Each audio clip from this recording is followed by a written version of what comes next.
ಬಾರಾಮತಿ ಆಸ್ಪತ್ರೆಗೆ ಮೃತದೇಹಗಳ ರವಾನೆಯಾಗಿದೆ. ಆಸ್ಪತ್ರೆಗೆ ಜನ ಲಗ್ಗೆ ಇಟ್ಬಿಡ್ತಾ ಇದ್ದಾರೆ. ಎನ್ಸಿಪಿ ಕಾರ್ಯಕರ್ತರು ಆಸ್ಪತ್ರೆ ಒಳಗೂ ಹೊರಗೂ ಜನ ಸಾಗರವೇ ಸೇರ್ಬಿಟ್ಟಿದೆ. ಯಾವಾಗ ಈ ಒಂದು ಸುದ್ದಿ ಗೊತ್ತಾಯ್ತೋ ಬರ ಸಿಡಿಲಿನಂತೆ ಅಪ್ಪಳಿಸ್ಬಿಟ್ಟಿದೆ. ಜನರು ಇದನ್ನ ಒಪ್ಕೊಳ್ಳೋಕ್ಕೂ ತಯಾರಿಲ್ಲ. ಕಾರ್ಯಕರ್ತರು, ಅಭಿಮಾನಿಗಳು ಇದನ್ನ ನಿಜಕ್ಕೂ ನಿರೀಕ್ಷೆ ಮಾಡಿರಲಿಲ್ಲ. ನಿರೀಕ್ಷೆ ಇರಲಿ, ಇಂಥದ್ದೊಂದು ಅವಘಡವನ್ನು ಈಗಲೂ ಒಪ್ಕೊಳ್ಳೋದಕ್ಕೆ ಸಿದ್ಧವಾಗಿಲ್ಲ. ಈಗಾಗಲೇ 3-4 ಗಂಟೆಗಳು ಕಳೀತಾ ಇದೆ. ಇಂಥ ಸುದ್ದಿ ಬಿತ್ತರವಾಗಿದೆ. ಅಧಿಕೃತವಾಗಿ ಮಾಹಿತಿ ಇದ್ರೂ ಕೂಡ ಯಾರು ಅದನ್ನು ಒಪ್ಕೊಳ್ಳೋದಕ್ಕೆ ತಯಾರಿಲ್ಲ. ಜನಸಾಗರವೇ ಒಂದು ಕಡೆ ಆಸ್ಪತ್ರೆಗೆ ಸೇರಿಬಿಟ್ಟಿದೆ. ಅಲ್ಲಿನ ಜನರನ್ನು ಮೇಂಟೈನ್ ಮಾಡೋದಕ್ಕೂ ಕೂಡ ಅಲ್ಲಿನ ಪರಿಸ್ಥಿತಿ ಸುಧಾರಿಸುವಲ್ಲಿ ಕೂಡ ಬಹಳಷ್ಟು ಕಷ್ಟ ಆಗ್ತಾ ಇದೆ ಪೊಲೀಸರಿಗೆ. ನೀವು ಒಂದು ಕಡೆ ಗಮನಿಸ್ಬೋದು, ಆಸ್ಪತ್ರೆಯ ಒಳಗೂ ಹೊರಗೂ ಜನಸಾಗರವೇ ಸೇರಿಬಿಟ್ಟಿದೆ.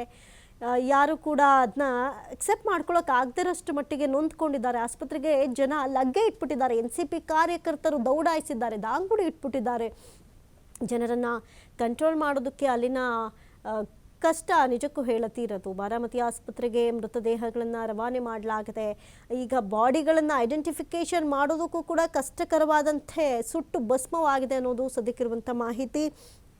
ಇನ್ನು ಏನೇನೆಲ್ಲ ನಡೆಯುತ್ತೆ, ಇನ್ನೂ ಏನೇನೆಲ್ಲ ಒಂದಷ್ಟು ಇರುತ್ತಲ್ವ ಆಸ್ಪತ್ರೆಯ ಪ್ರೊಸೀಜರ್ಗಳು, ಅವೆಲ್ಲದಕ್ಕೂ ಕೂಡ ಈಗ ಸಮಯ ಬೇಕಿದೆ.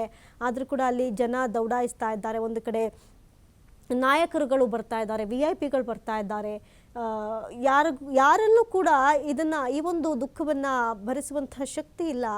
ಅಷ್ಟರ ಮಟ್ಟಿಗೆ ಅಲ್ಲಿನ ಪರಿಸ್ಥಿತಿ ಇದೆ. 2 ದಿನ ಶೋಕಾಚರಣೆಗೂ ಕೂಡ ರಾಜ್ಯದಲ್ಲಿ ಕರೆಯನ್ನು ಕೊಡಲಾಗಿದೆ.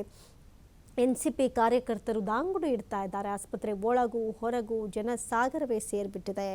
ಅದರಲ್ಲೂ ಕೂಡ ಪ್ರಭಾವಿ ಕುಟುಂಬದಿಂದಲೇ ಬಂದಂಥವರು. ಹಾಗಾಗಿ ಬಹಳಷ್ಟು ಜನರ ಒಲವನ್ನು ಸಂಪಾದನೆ ಮಾಡಿದಂಥ ನಾಯಕ, ಪ್ರಭಾವಿ ಕುಟುಂಬದಿಂದ ಬಂದಿರೋದ್ರಿಂದ ಇನ್ನು ಬಹಳ ಹಿಂದಿನ ಜನಗಳೆಲ್ಲ, ಅಂದರೆ ಇವರ ಅಪ್ಪ ಆಗಿರ್ಬೋದು, ಅಂಥ ಹಲವಾರು ವರ್ಷಗಳ ಹಿಂದಿನಿಂದಲೂ ಇವರ ಕುಟುಂಬವನ್ನು ಇಷ್ಟಪಟ್ಟು ಬರ್ತಾ ಇದ್ದಂಥ ಒಂದಷ್ಟು ಜನರು ಇರ್ತಾರೆ. ಆ ಕುಟುಂಬ ಇಂಥದ್ದೊಂದು ದುಃಖವನ್ನು ಸಹಿಸಲಾಗದ ಮಟ್ಟಿಗಿದೆ. ನೋಡ್ಬೋದು ನೀವು ರಾಜಕಾರಣಿಗಳು, ಕುಟುಂಬಸ್ಥರ ಆಕ್ರಂದನ ಹೇಗಿದೆ ಅನ್ನೋದನ್ನು.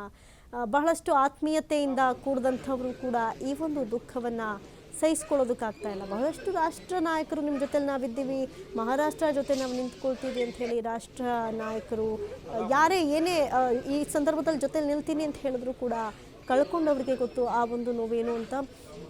ಒಂದು ಕಡೆ ಜನನಾಯಕನ ಬಿರುದನ್ನು ಪಡೆದಂಥವರು, ಬಹಳಷ್ಟು ಅನುಭವಿ ರಾಜಕಾರಣಿ, ಬುದ್ಧಿವಂತಿಕೆ ಇರುವಂಥ ರಾಜಕಾರಣಿ, ಜನರ ಮನದಾಳವನ್ನು ಅರಿತಿದ್ದಂಥ ಅಜಿತ್ ಪವಾರ್ ಇನ್ನಿಲ್ಲ ಎನ್ನುವಂಥ ಸುದ್ದಿ ಒಂದು ಕಡೆ ನೋಡಿ. ಜನ ಅದನ್ನು ಒಪ್ಕೊಳ್ಳೋಕ್ಕೂ ತಯಾರಿಲ್ಲ. ಆ ಒಂದು ನೋವನ್ನು ಭರಿಸುವಂಥ ಶಕ್ತಿ ಭಗವಂತ ನೀಡಲಿ ಅಂತ ಅನೇಕ ಟ್ವೀಟ್ಗಳು ಬರಬಹುದು. ಆದರೆ ಜನ ಮಾತ್ರ ಯಾವುದಕ್ಕೂ ಕಾಂಪ್ರಮೈಸ್ ಆಗ್ತಾ ಇಲ್ಲ. ಅಷ್ಟರ ಮಟ್ಟಿಗೆ ಅಲ್ಲಿನ ವಾತಾವರಣ ಇರುವಂಥದ್ದು.